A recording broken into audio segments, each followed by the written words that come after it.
For he will render to every man according to his works. To those who by patience in well-doing seek for glory and honor and immortality, he will give eternal life. But for those who are factious and do not obey the truth, but obey wickedness, there will be wrath and fury. There will be tribulation and distress for every human being who does evil, the Jew first, and also the Greek. But glory and honor and peace for everyone who does good, the Jew first, and also the Greek. For God shows no partiality. Romans chapter 2, verses 6 through 11.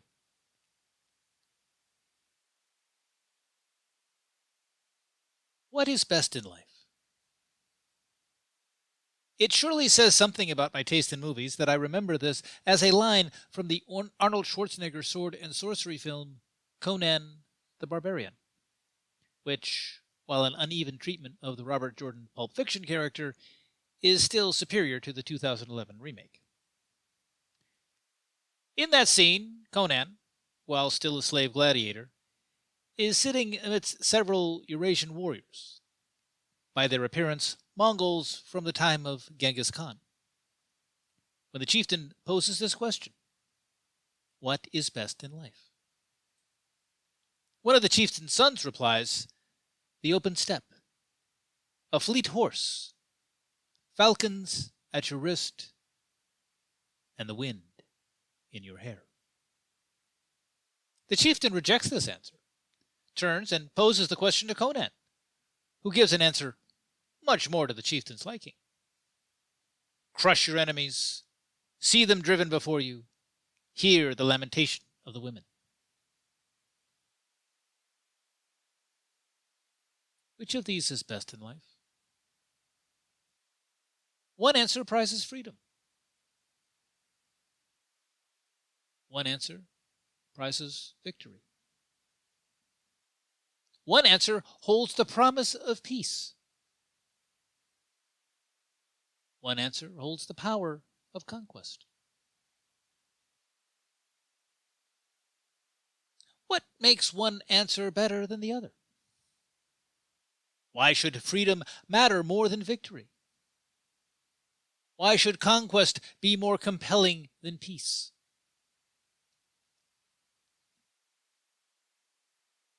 We can easily craft high-minded arguments in favor of both answers, and can easily make both answers appear to come from a position of morality and righteousness. Humans tend to be quite good at that sort of rationalization. Yet, to my mind, the ultimate answer is embedded in another question. What do you want? What do you desire in this world? Do you want to be filthy rich? Do you long to be as famous as the Kardashians? Have you a vision of walking the earth like Kwai Chang Caine from the 1970s television series Kung Fu? Yes, I have extremely eclectic tastes in the arts.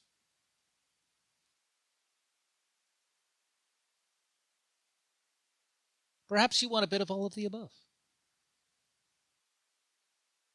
I suspect that would not be unusual.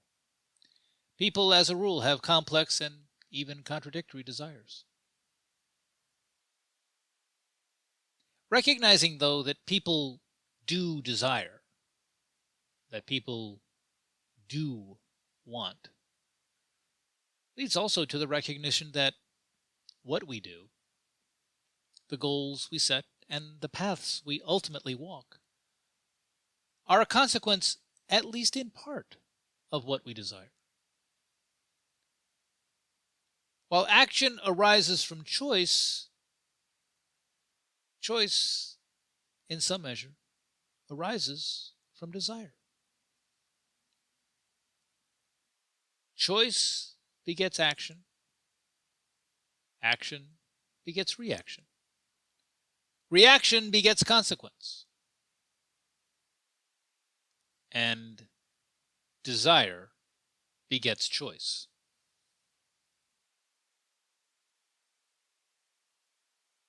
What we want can thus set in motion very nearly the whole of our lives. What we desire plays a role in very nearly everything which happens to us, both the triumphs that come down upon us and the tragedies that befall us. Yet what we get in life invariably comes from what we choose and therefore what we do. Choice and action are the necessary intermediaries between our desires and our consequences.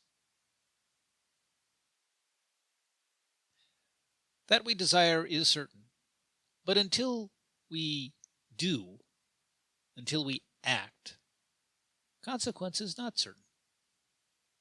Consequence is certainly not yet inevitable.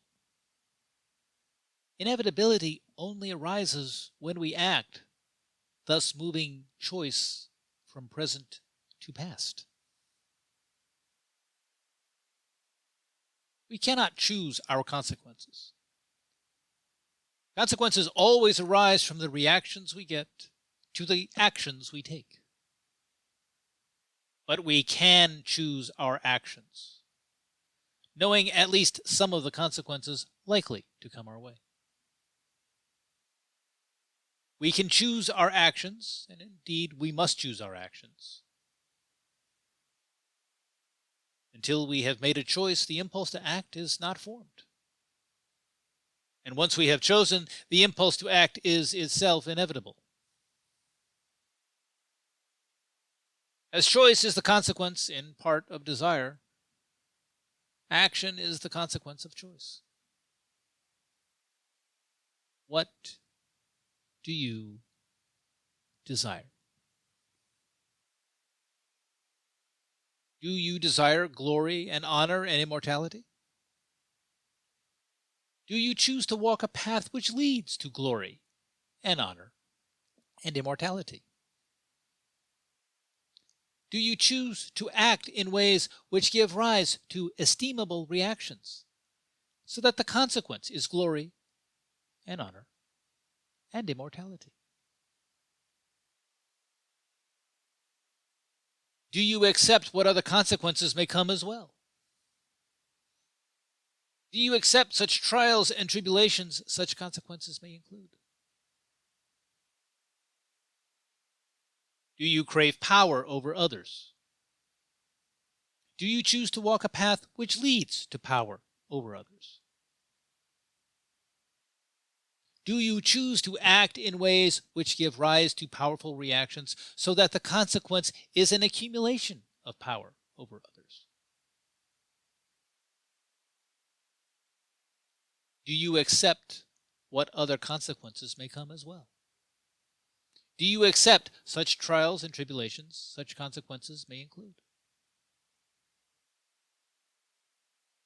Once you have acted, all consequences from that action must follow. Once you have acted, the choice moves from present to past, and thus moves from what can be changed to what can no longer be changed.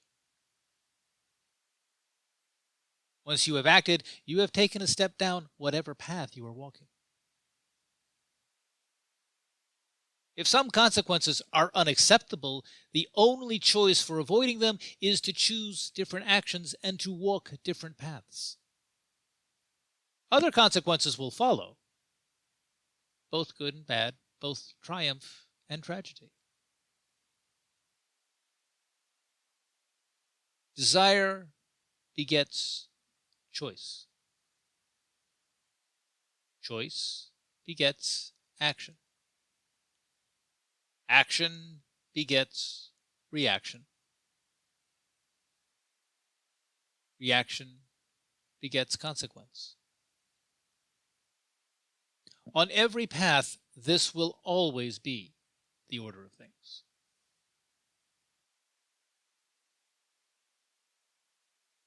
For myself, I desire to avoid tribulation and distress. For myself, I hope to achieve some measure of glory and honor and also peace. My prayer is always that I make the choices which lead to glory and honor and peace. My prayer is always that I make the choices which lead away from tribulation and distress.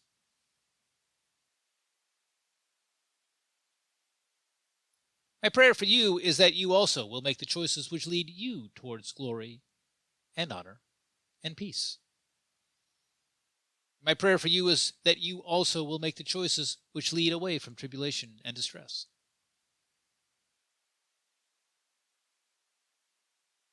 We will desire. We must choose.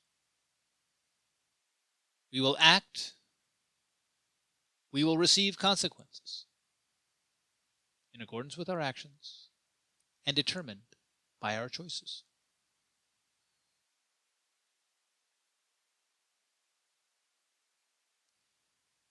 For each of us, this will always be the order of things. For God shows no partiality. Thank you for listening, and God bless you.